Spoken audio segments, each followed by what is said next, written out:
አክብሮታዊ ሰላምታችን በያላችሁበት ይድረስ። የተከበራችሁና የተወደዳችሁ የቻናላችን ቤተሰቦች እንደምን ቆይታችኋል? ለሰዓቱ ብለን የመራረጥናቸውን አጫጭር መረጃዎችን ይዘን ቀርበናል። እስከ ፍጻሜው ድረስ አብራችሁን ቆዩ። የቀድሞ የአዲስ አበባ ከተማ ከንቲባ የነበሩት አምባሳደር አሊ አብዶ ከዚህ ዓለም በሞት መለየታቸው ተሰምቷል። አምባሳደር አሊ ባደረባቸው ሕመም ምክንያት በሕክምና ሲረዱ ቆይተው ዛሬ ሌሊቱን ወደ አሄራ ሂደዋል ሲል የአዲስ አበባ እስልምና ጉዳዮች ከፍተኛ ምክር ቤት ገልጿል። የቀብር ስነስርዓት ታቸው በዛሬው ዕለት ዳሊቲ አካባቢ በሚገኘው የሙስሊሞች የቀብር ቦታ ቤተሰቦቻቸው፣ ወዳጅ ዘመዶቻቸውና የመንግስት የስራ ኃላፊዎች በተገኙበት ከጁማ ሶላት በኋላ እንደሚፈጸም ተገልጿል። አምባሳደር አሊ ባርሲ ዴራ ከተማ ከአባታቸው አቶ አሊ ሱሌማንና ከእናታቸው ወይዘሮ አጸደ ወልደ ማርያም የተወለዱ ሲሆን ከትዳር አጋራቸው 3 ሴቶችና አንድ ወንድ ልጅ አፍርተዋል።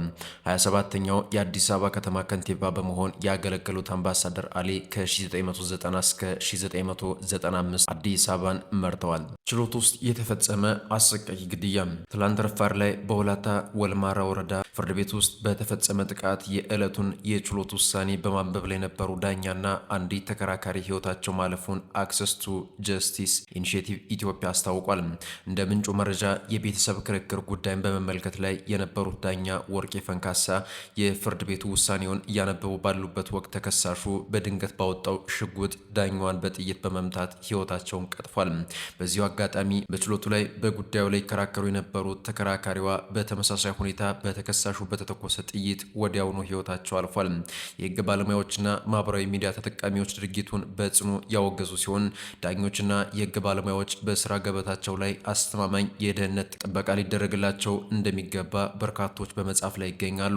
አንድ ግለሰብ ታጥቆ ወደ ፍርድ ቤት አዳራሽ መግባት መቻሉ የፍርድ ቤቶችን የጸጥታና የፍተሻ አሰራር ምን ያክል ደካማ እንደሆነ በአሳዛኝ ሁኔታ አሳይቷል በማለት አክሰስ ቱ ጀስቲስ ኢኒሼቲቭ የድርጊቱን አሳሳቢነት ገልጿል። የኢራኑ ጠቅላይ መሪ ጠላት በጦር ሜዳ ሽንፈት ስለገጠመው እንዳይከፋፍለን መጠንቀቅ አለብን ሲሉ ተናገሩ።